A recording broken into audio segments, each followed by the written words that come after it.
So today what we're going to be doing is a lovely little fish. So I already have my little fish drawn on. So I did this little goldfish, coyish fish, but there's also a lot of great fishes that you can kind of apply the same technique to. So we're going to start off with doing kind of our ink, where you can kind of decide if you want to have a lot of scales kind of emphasized in your drawing, or sometimes you can't really see a lot of the texture going on, so you might just have to kind of replicate the direction that the lines are going. But yeah, fish are really a fun subject to work on. So with my little fish, I have most of my lines already drawn on in pencil. I don't really have very much of the scale texture, but I do have kind of a general outline and some lines in the fins. So I'm just going to start off by using my 05 micron.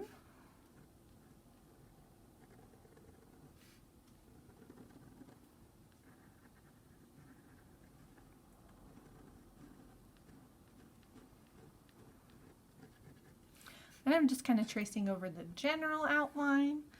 And then once I get into like some of these patterns, I want to not press very hard. I want to leave them really light, because that's going to be kind of the separation of the different colors of your fish. So you don't want to have it really, really dark, or else you might lose some of the kind of light and airy quality to your fish.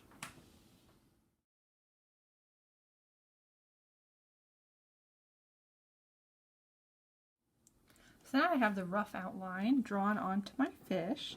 Next, what I'm going to do is add a little bit of shading. So for our fish, you can do kind of like replicating the little scales or kind of texture that's on your fish. I can also kind of come in and just do some very faint hatching lines that kind of curve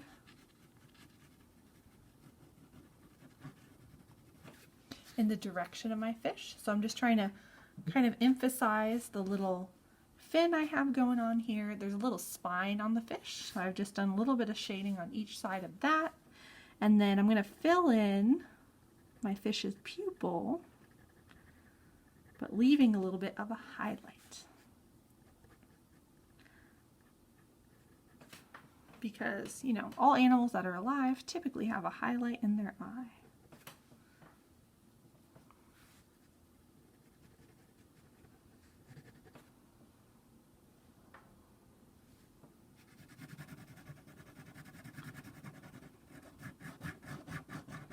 So, and sometimes, even if I drew some lines in pencil, sometimes I won't keep them, just because, sometimes when I'm doing the ink, I decide against doing so many lines that I had drawn out in pencil, or sometimes I'll even add more.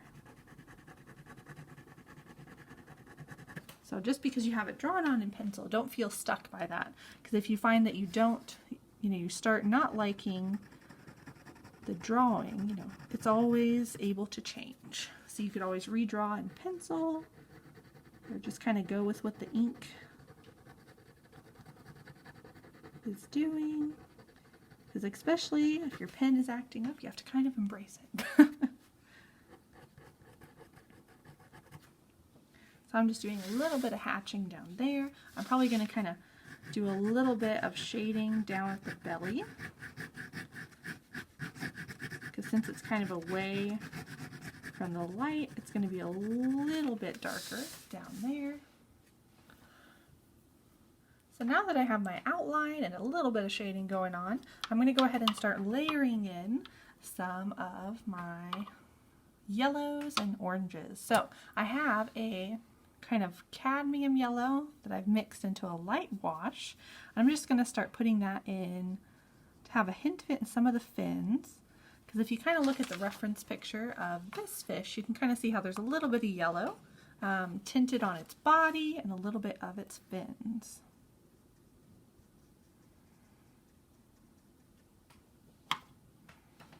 And doing a base of yellow anywhere that there's going to be orange is always a good idea too, just because it kind of helps to add a little bit more depth to your painting.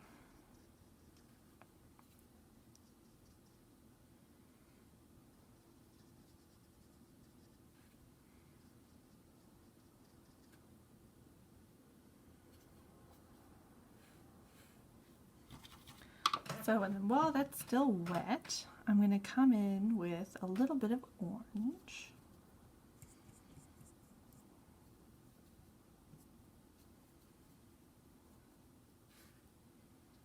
I'm just kind of dropping it in a little bit. And this is a little bit of a brighter orange. I haven't done my darker orange yet. So I'm just dropping it in some of the really, really orange areas. There's actually a little bit of orange even on the tail. Just some little spots.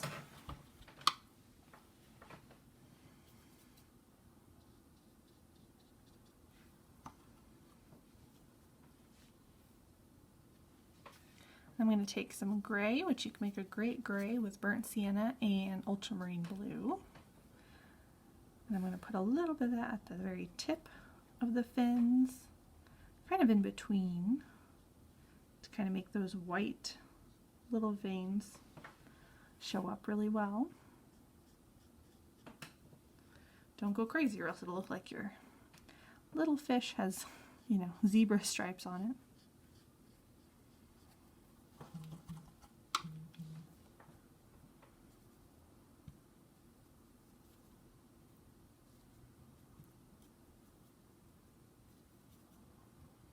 And I'm making a little bit of a darker orange by adding a little more red, a little bit of brown.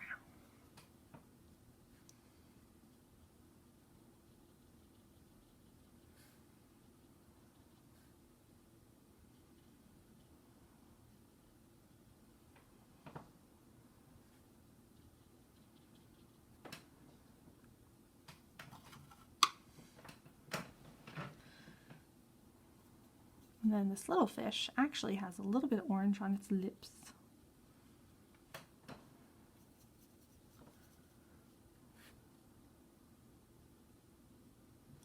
And there's also a little bit of orange in its eye.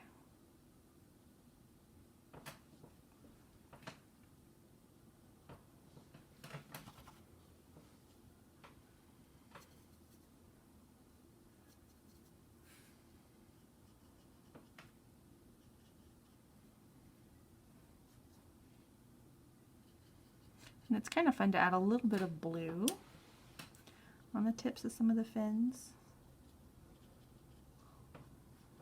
Because you got to think about, you know, this fish is probably swimming in the water. So there's normally a little bit of a reflection on its body. So, and I'm also going to add a little bit of shadow down here. I'm making mostly the white just at the very top of the fish.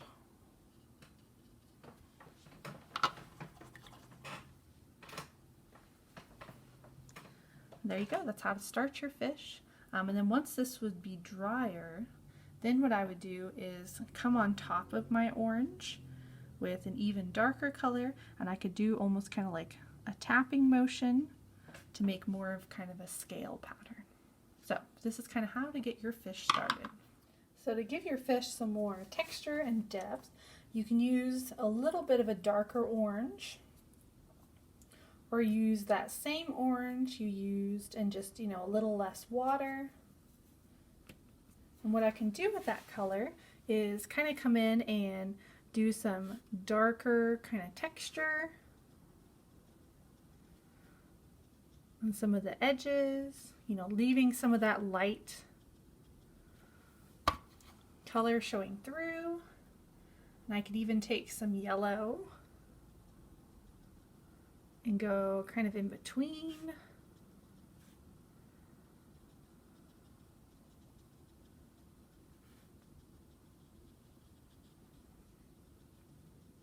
So I'm not trying to over touch it, because sometimes if we touch it too much, then it starts losing that pretty texture we just put in there.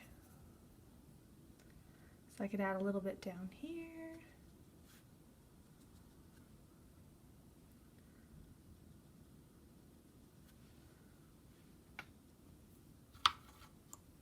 And there you have it. That's another way you can add a little bit more textures, leaving, you know, kind of an implied idea of some scales. And then you can even kind of darken the sides a little bit if maybe the spine of the fish isn't showing up too much. There you go.